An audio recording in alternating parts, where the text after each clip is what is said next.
Hai semua, hari ini Tina nak terangkan pasal produk terbaru yang of course anda akan sangat-sangat suka. Sebab kalau anda tu ada sukakan penafas udara, anda ada restu, anda ada macam sesak nafas, anda rasa alahan dengan debu-debu, inilah produk yang akan anda cari. Ini adalah produk yang anda cari. Tapi bukan itu saja. Sekarang Kupu tengah memproduk penafas udara yang paling power sekali, yang mana anda tak boleh dapatkan dalam secara rental dan juga aurat dekat luar sana. Hanya di okey, basically apa ini? Apa model ni? Ini adalah C model. C model, tapi dia bukan C model yang biasa-biasa.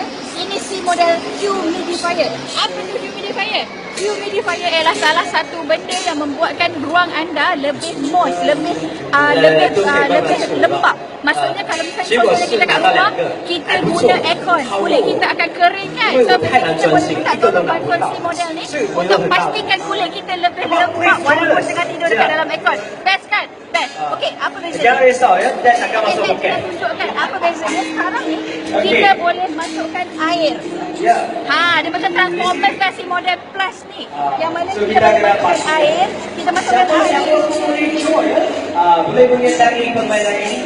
Senang saja, berikan nama, begitu saja. Bila you dah masukkan air, so basically bila you on, you boleh dapat dia jadi macam lebih lembap, ada air, ada moisture dekat ruangan tu. Tapi jangan risau, dia tak akan membasahkan lantai. Okay, so it's good. So lagi satu pun, dekat produk ni kita akan buat satu lagi kelebihan yang mana sekarang kita guna filter Ultra 2.5 yang mana filter Ultra 2.5 ni dia boleh menapis debu yang lebih halus. Maksudnya kalau halus, kalau dulu halus-halus tu tak boleh dah lebih, yang ni lebih boleh tapis lagi.